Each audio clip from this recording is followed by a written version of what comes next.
Tantor Audio, a division of Recorded Books, presents Dawn's Blaze by Tiffany Patterson, narrated by Iikane and Alexander Cendese. Chapter 1. Out of all the men dining in the restaurant, I wondered how many of them were liars. I surveilled area where I sat, spotting diners as they ate. The classical music coming from the restaurant's overhead speakers gave a nice backdrop to the humming of voices surrounding my dinner companion and me. I caught the smiling face of one woman as she gazed into the eyes of the man across from her. She appeared as if she hung on her date's every word. Another woman threw her head back and let out a boisterous laugh, her brunette locks wafting with the movement of her head. Second date, probably, I guessed. Likely. Doing her best to make a good impression on her date. If it all worked out, maybe she hoped it would lead to marriage, kids, and a family of her own. I pondered how long after saying their I do's would she wind up in an office, like mine, trying to find out how many women her spouse was cheating on her with. That thought brought me back to my date. He was a liar. Pierce Reed continued talking about something that I wasn't paying too much attention to. Instead, I dropped my sights on his left finger. It was empty, but the barely visible tan line circling his finger gave him away. I would venture to guess the ring was in his pocket, or somewhere like his glove compartment. He could easily slip it back on before walking in the door to his wife and 2 children. A wife named Gloria, whom he didn't know had hired me 2 months earlier to catch him in the act of cheating. Why is one woman never enough for men? I forced that thought to the back of my mind and pasted a smile on my face before discreetly pushing my hand inside of my clutch, ensuring my voice recorder was turned on. The candlelight at the center of the table illuminated my face at just the right angle. As I leaned in, Pierce's eyes lit up as he stared across the table at me. "Are you sure you're not married?" I asked, running my finger along the rim of my wine glass. Pierce's wide smile waned for a second before he pressed his palms into the table. "Why would you ask me that?" "I mean, you're intelligent, good-looking, and gainfully employed." There's a flirtatiousness in my words, as if I really am into this guy. What woman was dumb enough to leave you on the market? He didn't respond right away. Again, I think of the many women sitting in this dining area of this French restaurant and wonder how many of them will fall victim to a man like Pierce. He was everything I described him as. The problem was, he was also a liar and unfaithful. I squinted. He was stalling to think of a reply. "I could say the same about you, Cheryl." I almost flinched at the phony name I'd given him. It was one of the aliases I used as a PI, but my least favorite. Of course, he would think to turn the question back on me. The typical response for most cheaters. I'd once fallen victim to that type of reversal. The kind that made me second-guess almost everything I thought I knew.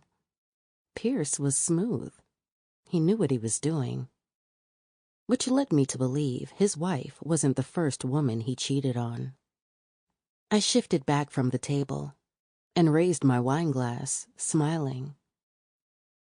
"Touché," I said, taking a sip of my Maison Leroy wine. Pierce had made a show out of having the waiter introduce the French wine, citing all the details before half-filling our glasses. Admittedly, the wine was great. A little fruitier than a straight Pinot Noir. I decided to add it to home rotation. Ideas of wine aside, I kept my smile firmly in place, and my attention on Pierce. I was a hair's breadth away from getting what I needed. You look beautiful tonight, Pierce said, changing the topic. The way his heated gaze dropped to my cleavage, he appeared as if he wanted to feast on me, instead of the dinner he'd ordered. A buzzing sound in my head started. The sound was my pent-up annoyance that I couldn't outwardly call Pierce on his bullshit. Not yet, anyway. My insides rumbled with nausea. I laughed and batted my eyes. Thank you, Pierce. If I didn't know any better, I think you were flirting with me. Only think. I'll have to step my game up. He chuckled and winked. My smile wobbled, but I refused to let it drop. I'd played this role dozens of times for the clients who'd hired me. I could do it with my eyes closed, playing the unsuspecting woman out on a date with a guy she'd just met. Meanwhile, my real reason for being here was because the guy's wives had hired me as their private investigator to get the truth about their low-down, dirty, cheating-ass spouse. Men. I fought not to roll my eyes. Pierce reached his left hand across the table to brush his fingertips against my hand. I did my best not to flinch and released a breath when our waitress brought our main course to the table. The interruption gave me a reason to move my hands out of Pierce's range. "The chicken cordon bleu for you," the waitress said, smiling and setting my dish in front of me. I nodded at her, a genuine grin cresting on my lips. "Thank you." I really am the luckiest man in the world. Pierce cut into the steak he ordered. I have to apologize for canceling on you last week. He shook his head and frowned. This business deal we're working on is getting caught up on every snag you can imagine.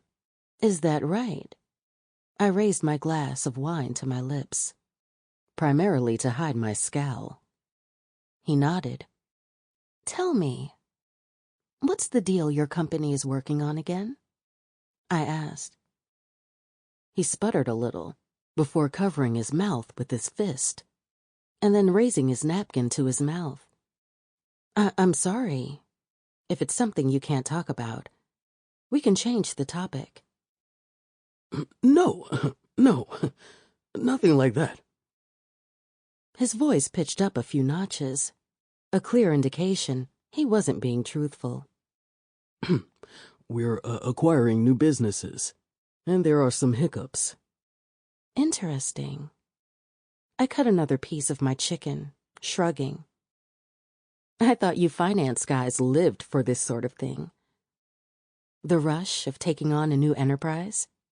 We do, he said, sitting up straighter and puffing out his chest. I'll enjoy it more when it doesn't interfere so much with my personal life. How else am I going to continue wooing you if I keep giving you the impression that I'm some sort of workaholic?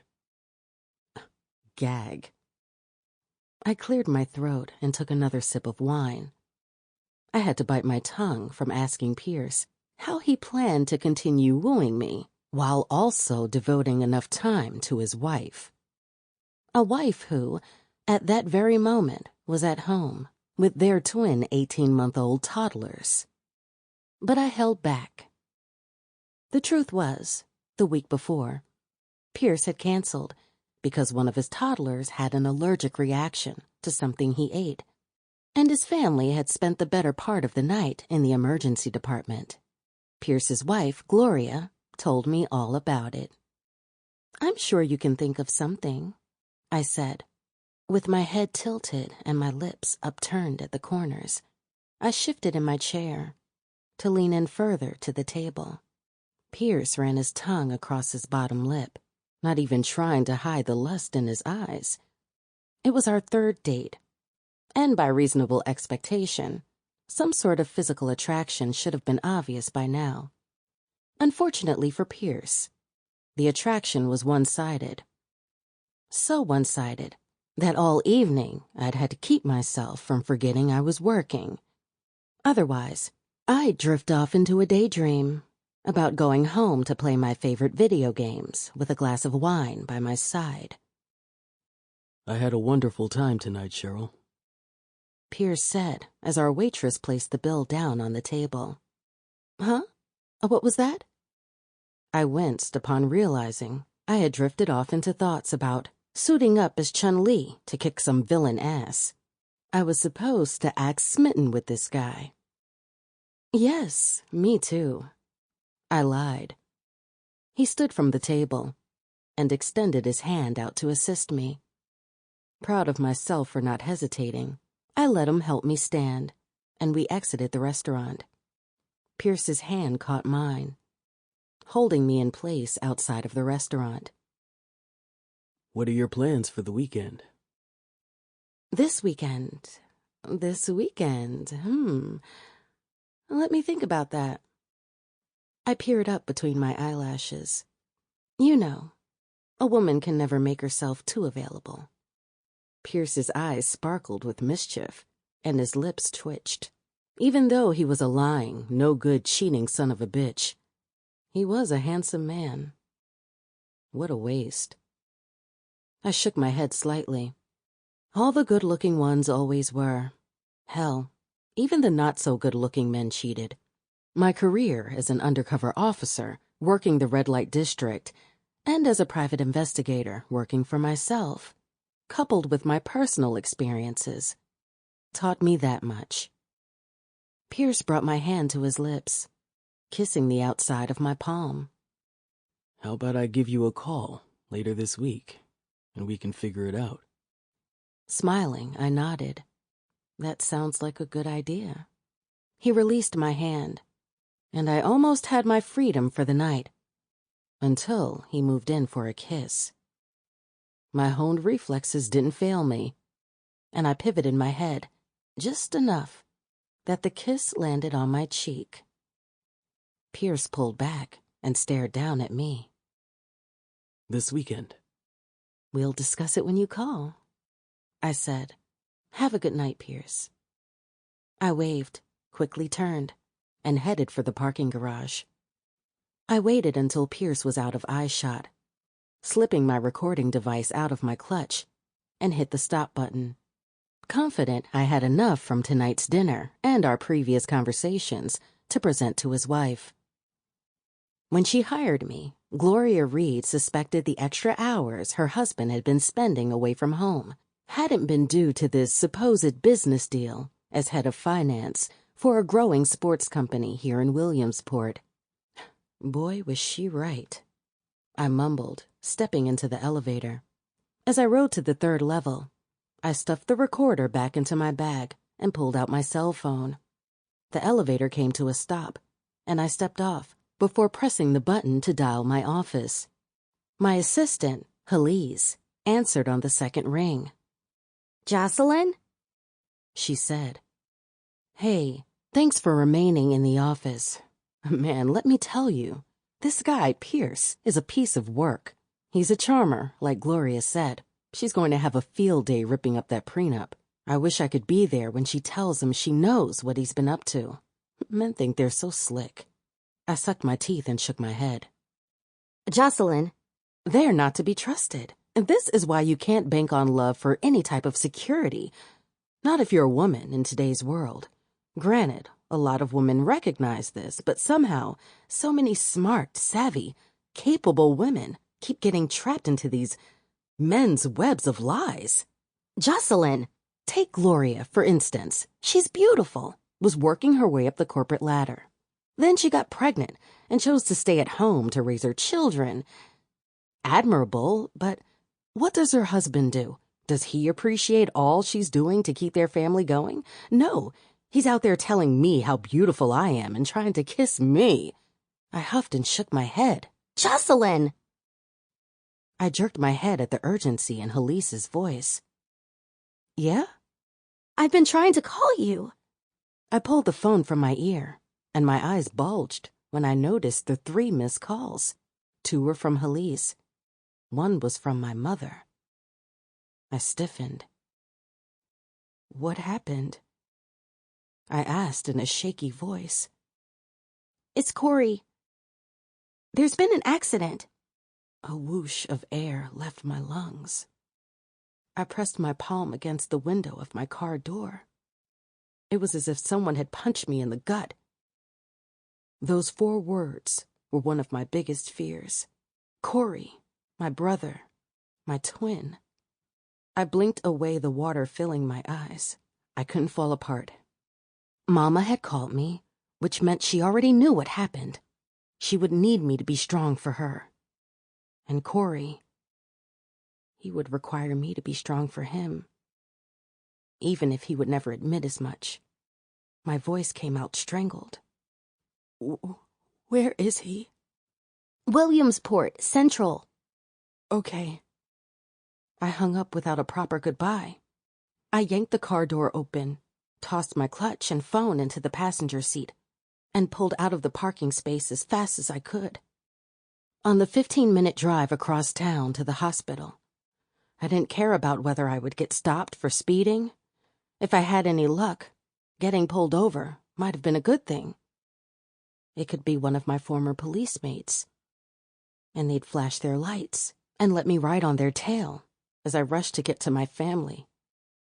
But I didn't get stopped that night. Instead, I hit every green light on the way to the hospital, as if the heavens had made way for me, knowing the 2 most important people in my life waited for me. Earlier that day, Corey had stood in my office, his arms folded across his chest as he laughed. The navy blue t-shirt he'd worn had proudly displayed the Williamsport Fire Department logo over his left breast. He dropped by during his shift to bring me the rum cake I'd forgotten over at Mama's 2 nights earlier. He'd commented about not liking the cake, and I joked that our Jamaican ancestors rolled over in their graves every time he said that. That was when Don, Corey's best friend and fellow firefighter, had stepped in and admitted to swiping a piece of my cake. I'd glared at Don while doing my best to avoid looking him in the eyes for too long. The memory faded, and I returned to the present moment. At the same time, I pulled into the parking lot at Williamsport Central Hospital. I raced through the doors of the emergency department and asked the first person I could find where I could locate my brother. Once she told me which floor, I didn't wait for anything else. The 4-inch heels I wore beat a frantic rhythm against the linoleum floors of the hospital's hallways. I caught the glances of people with concerned expressions on their faces as I rushed past. My heart beat wildly in my chest as I exited the elevator and ran towards the double doors, leading to the trauma unit of the hospital. Through the glass, I made out a slew of men dressed in navy blue t-shirts and black trousers. Even with their backs turned to me, I knew they were from the fire department. I'd grown up with that uniform etched into my memories, since my father had spent almost 30 years of his life fighting fires for the Williamsport Fire Department. My steps faltered. This was real. Corey had gotten hurt while on the job. I burst through the doors that separated the trauma wing from the other parts of the hospital. Mama? A few of the men stepped back, and I spotted my mother, seated and wrapped up in the arms of one of the firefighters. I didn't bother looking to see who. The sight of tears streaming down my mother's honey-brown cheeks felt like a kick to my stomach. Mama? What happened? I asked, kneeling in front of her and taking her hand in mine. Sit here, A male voice said. It was Carter, one of Corey's Rescue 4 squad mates, who'd been consoling my mother. He stood, offering me his chair. I kept my mother's hand in mine as I took his seat. "What happened?" I asked again, the question coming out in a whisper. "Josie," my mother said, leaning over and wiping her free hand down my cheek. That was when I noticed that I'd let a few tears slip. Quickly, I wiped my tears and tightened my hold on my mother's hand. "There was a roof collapse." I looked up at Carter, who stood over us. I had to force the words up my throat and out of my mouth. Every muscle in my body tightened to the point of near pain. "Is he alive?" Yes. Carter assured. I released a shaky breath, relieved. His protective gear kept him safe from the fire. Carter explained, stooping low. He wasn't burned. My mother remained silent next to me, stroking my back with her hand. But the roof, Carter continued. it fell on him. He looked over at my mother. I too looked over at her, and she nodded at Carter. Carter turned back to me. And the doctors had to amputate his leg. "Oh, heavens above!" I gasped and pressed my hand to my chest. If I hadn't been seated, I definitely would have needed help standing. "Mama," I whispered. Fresh tears streamed down her face. "Man up, Jocelyn."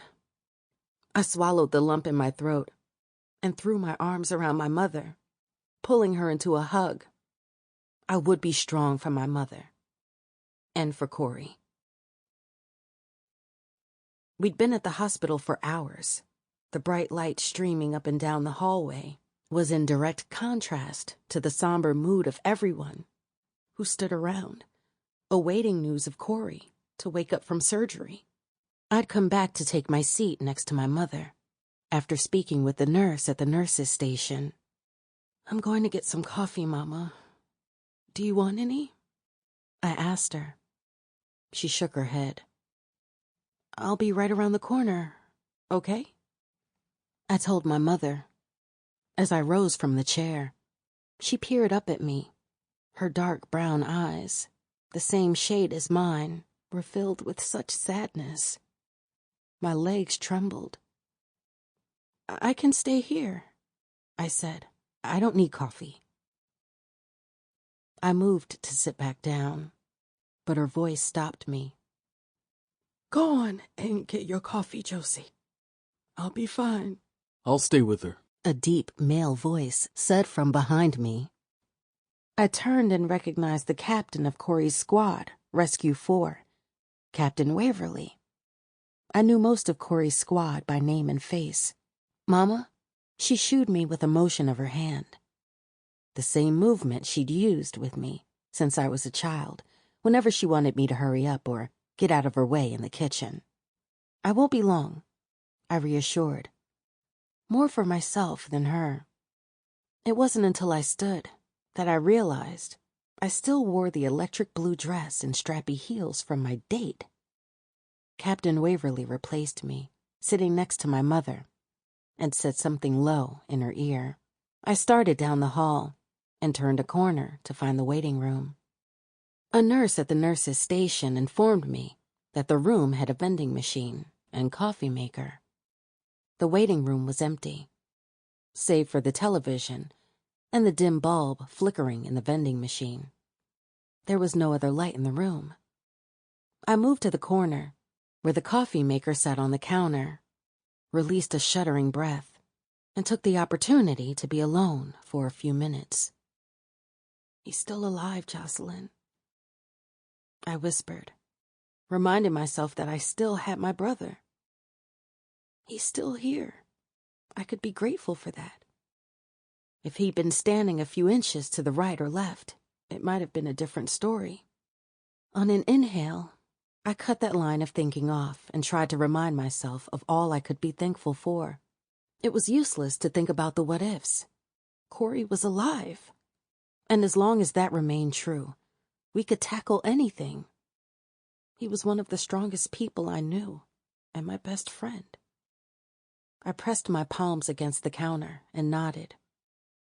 Yes, my brother was strong as hell. It was a family trait. This accident would alter his life in many ways, but it wouldn't take away who he was. A memory of the day he graduated from the Williamsport Fire Department Academy resurfaced in my mind. His effervescent smile had showed almost all his 32 pearly white teeth.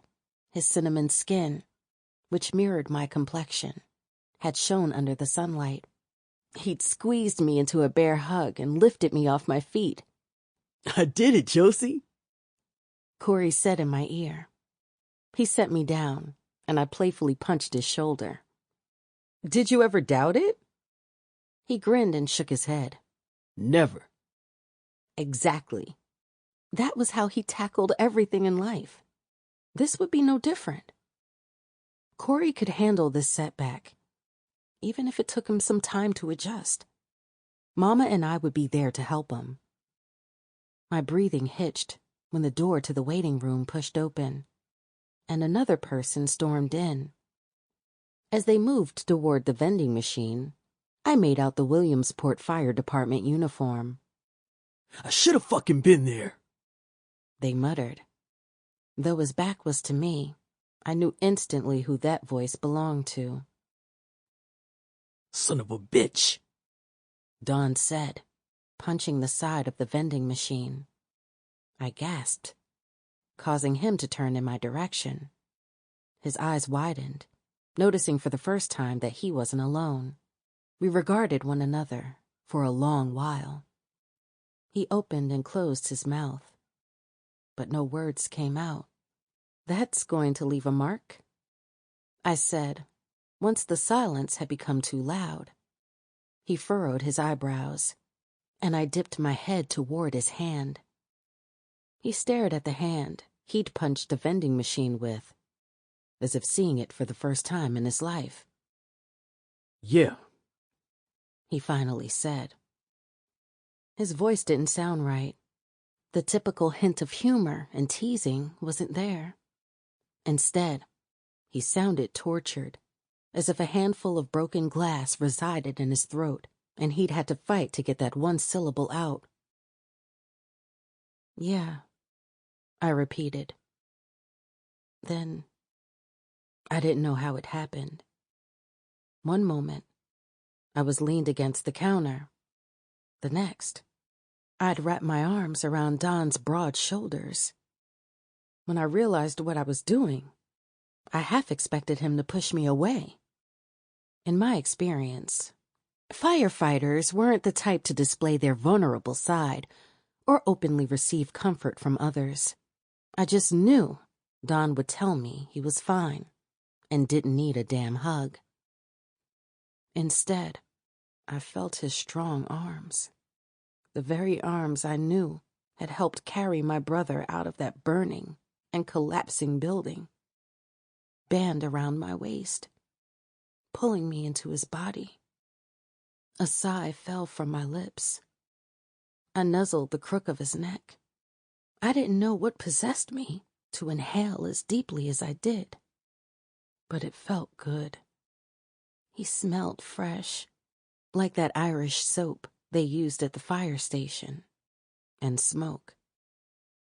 Even a shower couldn't hide the smoldering smell of the smoke that clung to his skin. It smelled familiar. I inhaled again, remembering this exact scent from my childhood.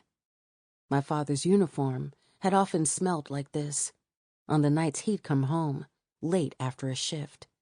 Corey, too, once he'd walked in our father's footsteps. There was something different about the way Don smelled, though. Underneath the soap and smoke was a woodsy aroma that neither my brother nor my father had. It had to be Don's natural scent.